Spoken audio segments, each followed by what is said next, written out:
Bonjour, bienvenue sur inspiretoday.com. Je m'appelle Joël, que Dieu vous bénisse.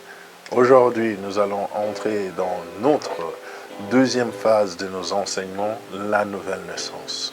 Pourquoi la nouvelle naissance? C'est un thème que le Seigneur a mis dans mon cœur. C'est un thème que le Seigneur a mis dans mon cœur pour enseigner ça au travers du monde entier.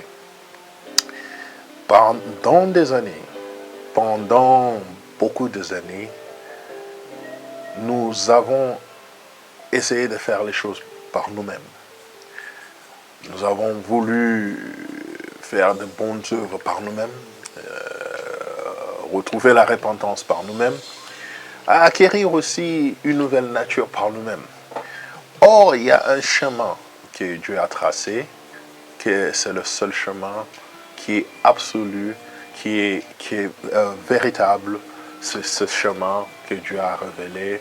Et c'est pour cela que Dieu a mis dans mon cœur le désir ardent pour prêcher la nouvelle naissance. Dieu a besoin que ses enfants soient réellement renouvelés. Parce que vous savez, les enseignements sur la nouvelle naissance sont très rares. Pourquoi? Parce que la nouvelle naissance est prêchée différemment. Mais nous allons voir pourquoi, qu'est-ce que Dieu parle de la nouvelle naissance. Parce que, vous voyez, la nouvelle naissance a ses étapes. Nous allons parler de l'étape de l'âme, de l'esprit et du corps. La nouvelle naissance, soyez branchés, que Dieu vous bénisse partout là où vous êtes, que ce soit toi mon frère, que ce soit toi ma soeur, que Dieu vous bénisse. Vous avez vu l'exemple de Jean 3,5 où Nicodème vient pendant la nuit. Nicodème était un grand prêtre, un grand monsieur dans les clergés de l'époque. Il s'était parmi, je pense, les Sadducéens mais il vient la nuit pour voir Jésus-Christ, pour lui demander de la nouvelle naissance. La réponse que Jésus va lui donner va bouleverser grandement Nicodème, à telle enseigne que la réponse que Nicodème va avoir n'était pas celle que peut-être il voulait entendre. Jésus dit, en vérité, je te l'ai dit, si un homme n'est né d'eau et d'esprit, il ne peut entrer dans le royaume de Dieu. Ce qui est né de l'eau, et ce qui est né de la chair est chair, et ce qui est né de l'esprit est esprit. Ne t'étonne pas que je t'ai dit, il faut que vous naissiez de nouveau. Dans Jean 3,5. Donc Jésus insiste et dit, ne t'étonne pas que je t'ai dit, il faut que vous naissiez de nouveau, que vous naissiez de nouveau. Cette déclaration est plutôt étrange. Le Seigneur ne veut certainement pas parler d'une nouvelle naissance physique parce que c'est impossible. Ce serait impossible de revenir un bébé, de retourner dans le ventre de sa mère et de venir au monde une deuxième fois. C'est catégoriquement impossible. Naître de nouveau est donc une image. Cette image évoque un nouveau commencement. Comme on dit en anglais, a new beginning.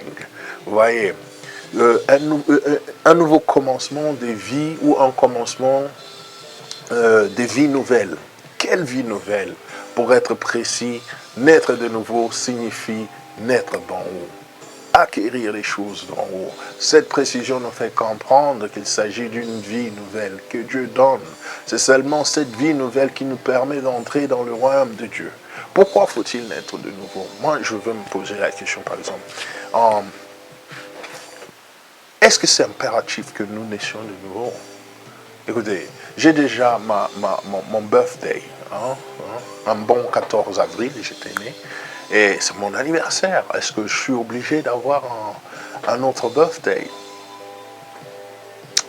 Nous allons voir, c'est important, ça sera très intéressant. Pourquoi? Vous allez voir que le birthday que nous célébrons chaque fois ici, nous célébrons la mort. Joël, qu'est-ce que tu en dis de cela? Ce qui est né de la chair est chair, Et ce qui est né de l'esprit est esprit. Et nous savons que la Bible dit clairement que l'esprit et la chair n'hériteront jamais le royaume des cieux.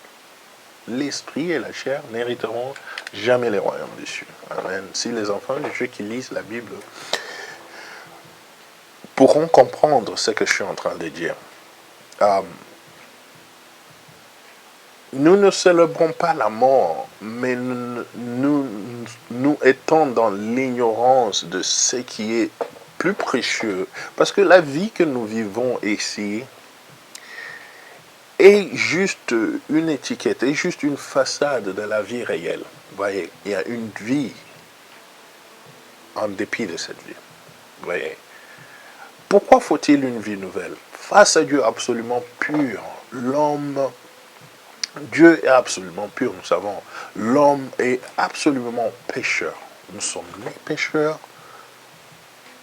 Nous sommes nés dans le péché, conçus même dans le péché, dans l'acte sexuel, qui était déjà le péché. Donc, nous sommes déjà impurs en venant dans ce monde. Impurs même. Vous voyez, donc, l'homme est absolument pécheur, que ce soit juif, que ce soit grec, tous sont sous l'empire du péché, selon ce qui est écrit. Il n'y a pas de juste, pas même un seul. Nul n'est intelligent, nul ne cherche Dieu. Tous se sont égarés ensemble, ils se sont pervertis, il n'en est aucun qui fasse le bien, pas même un seul bien. Car il n'y a pas de distinction. Tous ont péché et sont privés de la gloire de Dieu. Nous pouvons lire le livre de Romains 3, 10, 12. De verset 12 jusqu'au verset 23. Depuis la chute, l'homme est irrémédiablement pollué par le péché. Il faut donc un changement, un remplacement. Dieu a la solution, la nouvelle naissance, c'est l'absolu. La Bible nous dit, je pense, c'est dans Proverbe quelque part, elle dit que l'issue, c'est la mort en soi-même. Nous devons mourir en nous-mêmes. Le moi doit disparaître. Dieu doit naître en nous. L'un doit diminuer, l'autre doit augmenter. L'un doit partir, l'autre doit apparaître. Jean-Baptiste a dit une fois, il est préférable. Il est préférable que moi je m'en aille. Il est préférable que moi je diminue pour que lui vienne. C'est qui lui? C'est Jésus. C'est la nature de Jésus qui vient en nous. Je parle de ces choses. Pourquoi? Parce que je sais le contraste. Je sais la différence entre une vie vécue en Christ et une vie vécue charnellement. Je sais une vie d'en haut, la différence entre une vie d'en haut et une vie qui n'est pas d'en haut. Je sais la différence entre quand, à l'époque, avant que Christ m'ait vraiment sauvé. Vous savez, je suis né d'une famille chrétienne, papa chrétien, maman chrétien. On m'a enseigné la Bible depuis le bas âge. Déjà, quand j'étais né, mes parents m'avaient déjà sacrifié pour être un serviteur de Dieu. Vous voyez, comme ils ont dit, je suis l'aîné, ils ont remercié Dieu, ils ont dit, Seigneur, nous te donnons cet enfant pour qu'il te serve. Vous voyez, mais j'ai grandi dans tout ça. Avec les prétextes de tout ça, je suis allé à l'école biblique, j'ai appris la Bible, tout ça, mais je n'étais pas né de nouveau. Et si la mort m'avait trouvé à cette époque-là, assurez-vous, frères et sœurs, je serais aussi dans les étangs de l'enfer, dans les lieux de tourment en ce moment, en train de regretter. Vous voyez, il est important de naître de nouveau.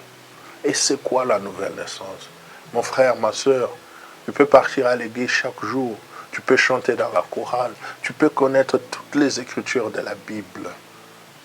Mais aussi longtemps que tu n'es pas né de nouveau, aussi longtemps que Christ n'est pas né en toi, cette nature de Christ, vous allez être parmi ces jours-là, l'un de ceux qui viendront parmi ces jours-là, et que Jésus va dire, allez-vous-en, loin de moi, je ne vous ai jamais connu. Et on dit, Seigneur, ne t'avons pas, nous ne voulons pas ça. C'est pour cela que le Seigneur a ancré en moi ce désir de reprêcher la nouvelle naissance. La naissance qui va transcender le corps, l'esprit et l'âme.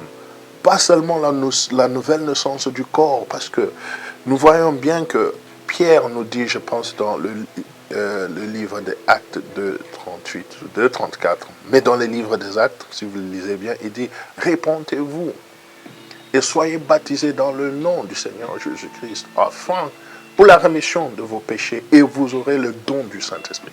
Amen. Donc, quand on se répand, c'est un acte individuel, c'est un acte que chacun prend conscience et dit, oh, j'ai vécu une vie minable, une vie qui n'était pas bien, une vie qui n'était pas digne. J'ai besoin que le Seigneur me pardonne. Mais toi-même, tu dois avoir cette conviction de te repentir. C'est ça la chose la plus difficile de beaucoup de chrétiens, beaucoup de gens, se repentir. Or, c'est la chose la plus grande de faire.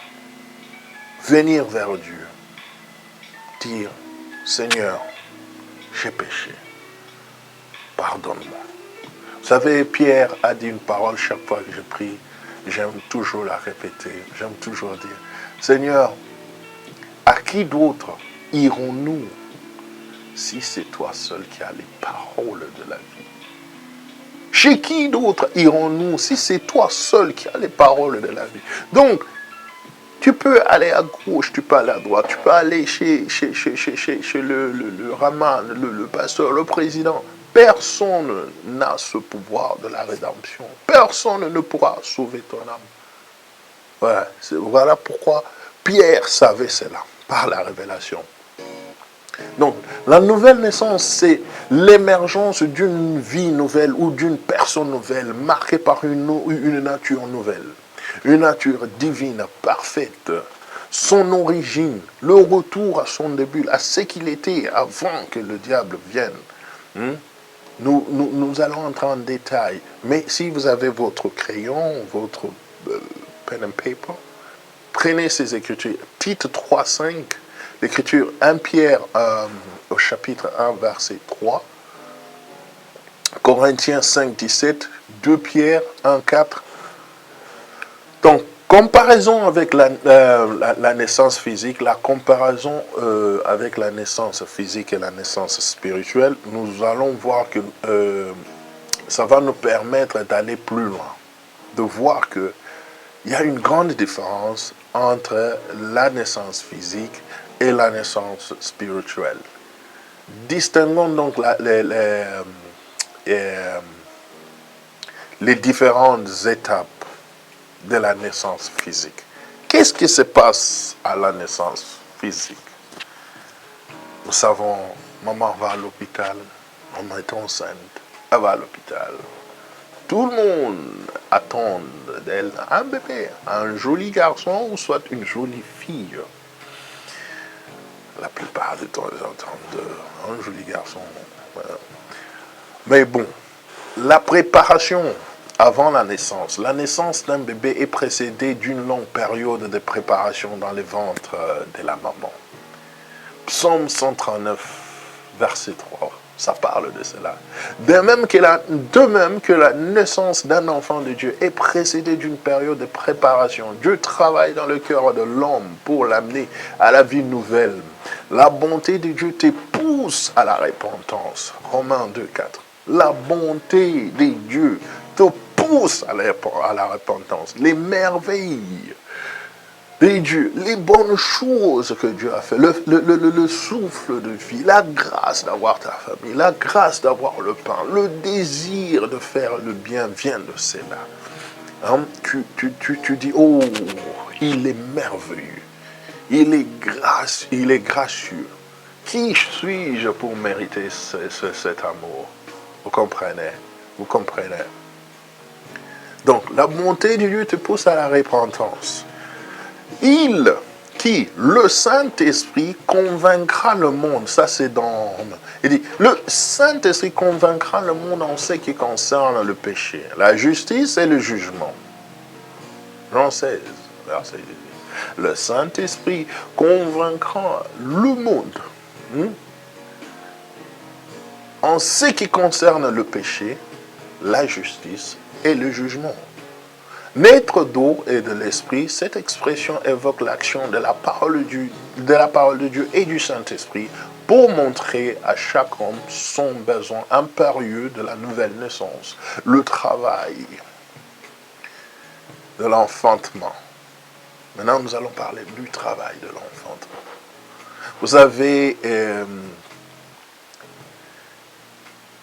enfanter, ce n'est pas quelque chose de facile. L'effort intense de la mère pour mettre l'enfant au monde évoque l'effort de ceux qui évangélisent, tout en priant et suppliant Dieu pour qu'une personne se tourne vers Dieu. Voici ce que dit l'apôtre Paul en se comparant à un père ou à une mère. C'est moi qui vous ai engendré en Jésus-Christ par l'évangile. Amen.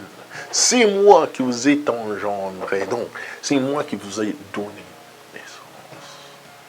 Pas lui-même Paul, mais par l'évangile, par la bonne nouvelle, par la parole de Dieu, par la parole prêchée. Vous voyez, ce qui est bien, ce qui est impérieux, ce qui est plus grand que tout. Vous savez, ma maman me dira un jour,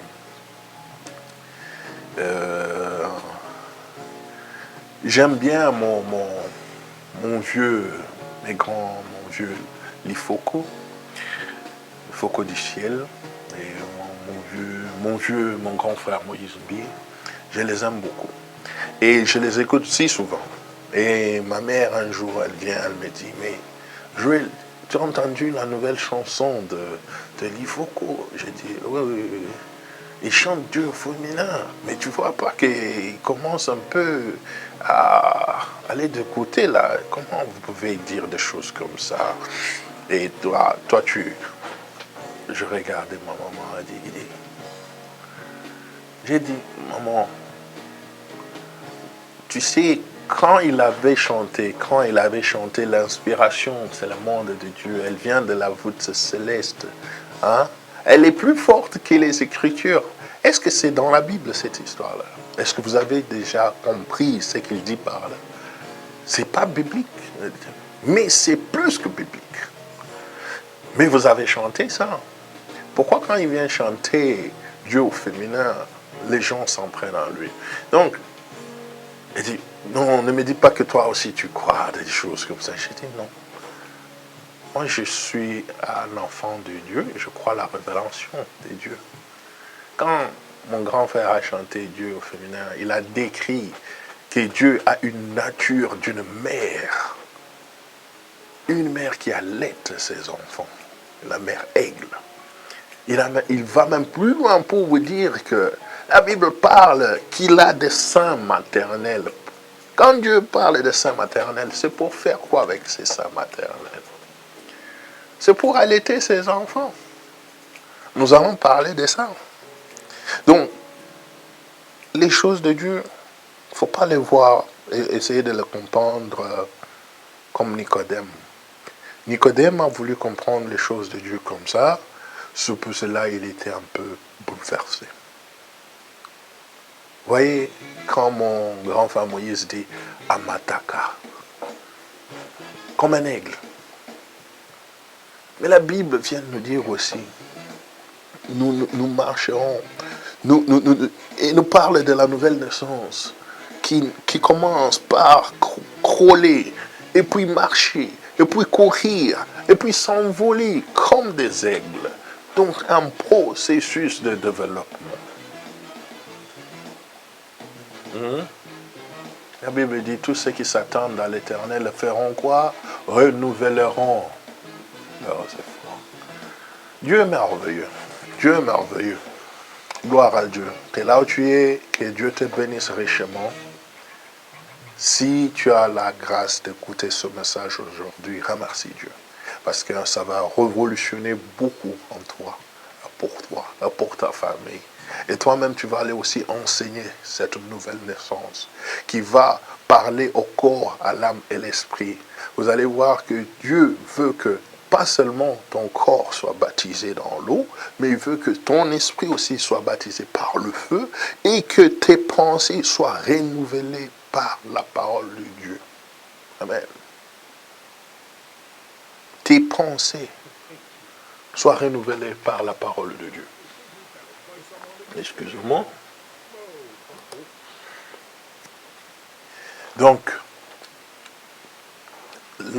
les phases de la nouvelle naissance, nous savons bien, qui commencent par la repentance, qui va par la justification, qui va aussi par la sanctification, qui va par le baptême du Saint-Esprit, qui entre dans l'adoption. Tu deviens un enfant adopté dans le royaume de Dieu. Tu vois, tu deviens un enfant de Dieu. Et qui s'achève en quoi? Dans un seul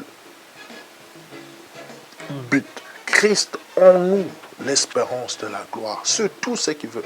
Pas Christ avec nous. Ça, c'était avec Emmanuel. Jésus-Christ avec Emmanuel. Christ ne veut pas seulement être avec nous, il veut aussi demeurer en eux. Il y a une différence. Être avec et aussi demeurer. Être en nous. C'est ça le dernier destin, le seul but de Dieu. C'est de demeurer en nous. Voilà, il vient dans les livres d'Apocalypse, il dit, voilà, je me tiens à la porte, je toque. Quiconque entend ma voix, qu'il ouvre son cœur. Le cœur, c'est la porte de l'âme. Amen. Le cœur, c'est la porte de l'âme, comme le yeux, qui ouvre. Le yeux, c'est la porte du cœur, mais le cœur, l'âme est dans le cœur de l'homme. L'âme est dans le cœur de l'homme. Ça veut dire ton âme doit devenir l'âme de Jésus.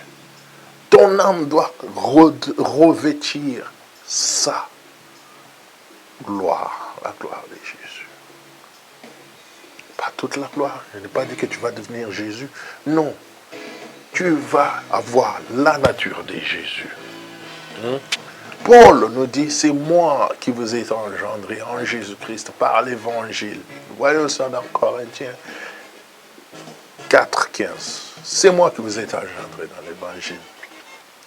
Mes enfants, pour qui j'éprouve de nouveau les douleurs de l'enfantement. Oh, c'est précieux.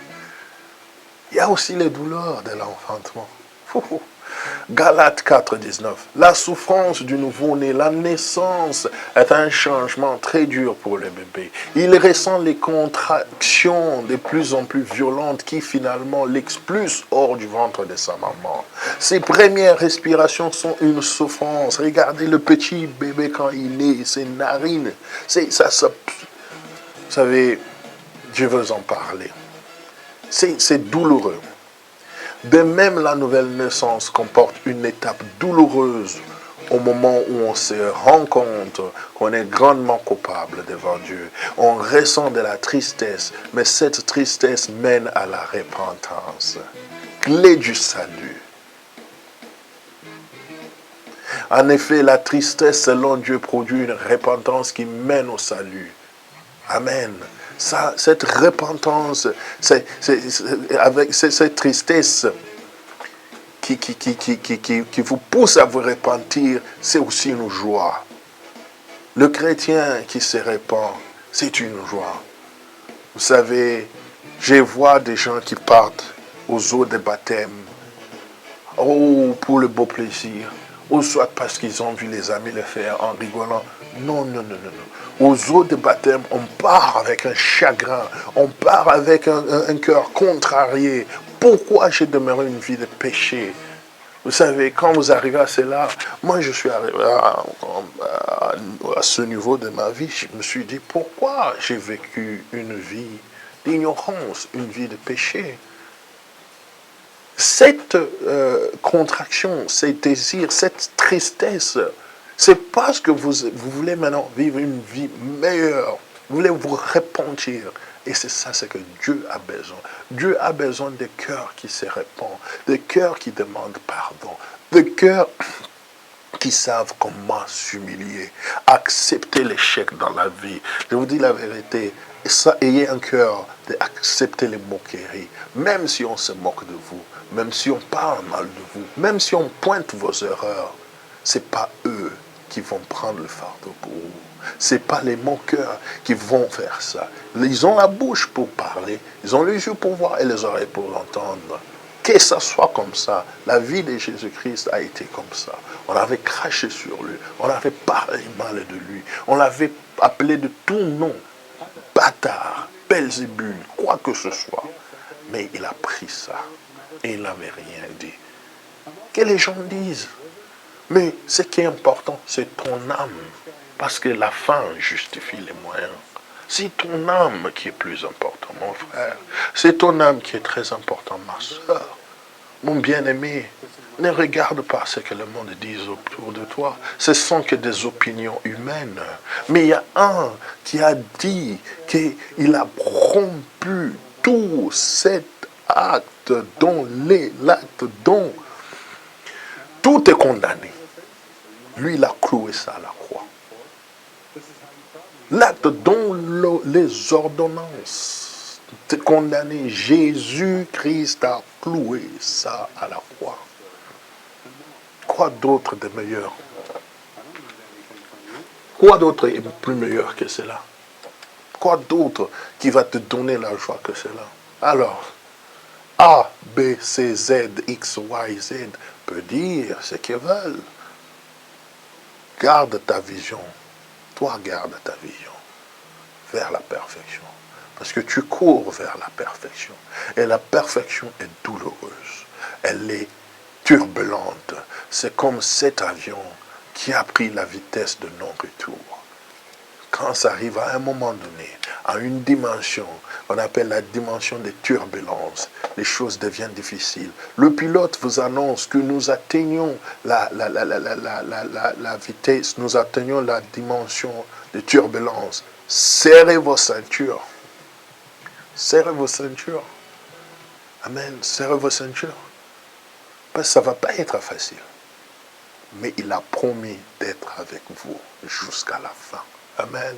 Jésus a promis d'être avec toi jusqu'à la fin, bien-aimé. Il ne t'abandonnera jamais. Ce n'est pas un Dieu qui abandonne. Tes frères peuvent t'abandonner.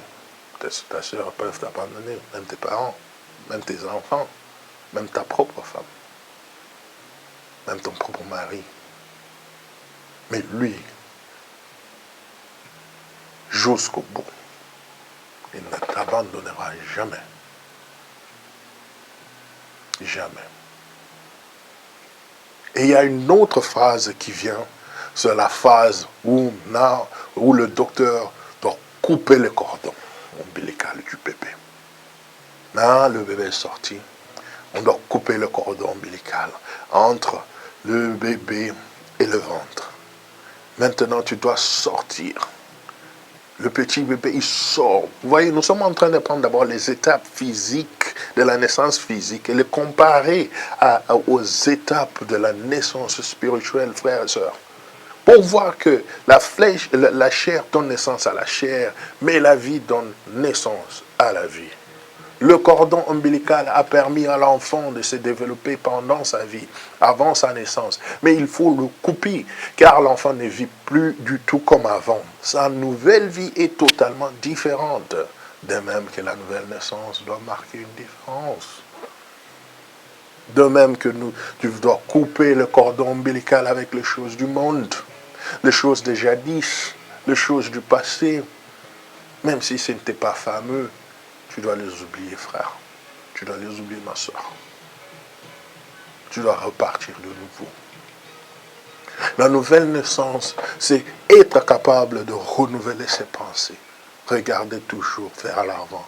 Quoi qu'on dise, qu'on t'insulte, qu'on se moque de toi, tant pis. Et alors? C'est pas toi qui sauves. Et alors? Christ m'a sauvé. Christ m'a donné un nouveau nom. Une nouvelle nature. Amen. La nouvelle naissance doit marquer une rupture entre la vie avant et la vie après. Si quelqu'un est en Christ, il est une nouvelle création. Les choses anciennes sont passées. Voici, toutes choses sont devenues nouvelles. Amen. 2 Corinthiens 5, 17. Les choses passées, les choses anciennes sont passées. Voici, voici, toutes choses, vous êtes devenus nouveaux. Et ce n'est pas au jour au lendemain. Ne pensez pas que ça vient du jour au lendemain. Non, non, ça c'est un processus. C'est un développement. Oui, avant que l'enfant naisse, hein, il y a déjà 9 mois dans le ventre. Avant ça, il y a aussi d'autres choses qui se passent avant. Donc, il y a le temps, le facteur temps. N'oubliez pas ça. Le facteur temps est là. Donc, ça peut prendre des années, ça peut prendre des mois, ça peut prendre des semaines. Mais il faut mûrir. Il faut mûrir. Et on devient mûr avec des expériences, des échecs, des trébuchements. On se relève toujours. Il faut se relever. Vous savez, même là où je suis, j'ai trébuche. J'ai fait des horreurs. Mais j'ai compris une différence entre maintenant et avant. Avant, je n'avais pas le courage de me relever et demander pardon, renouveler mes pensées. Et comprendre que aussi longtemps que je suis dans cette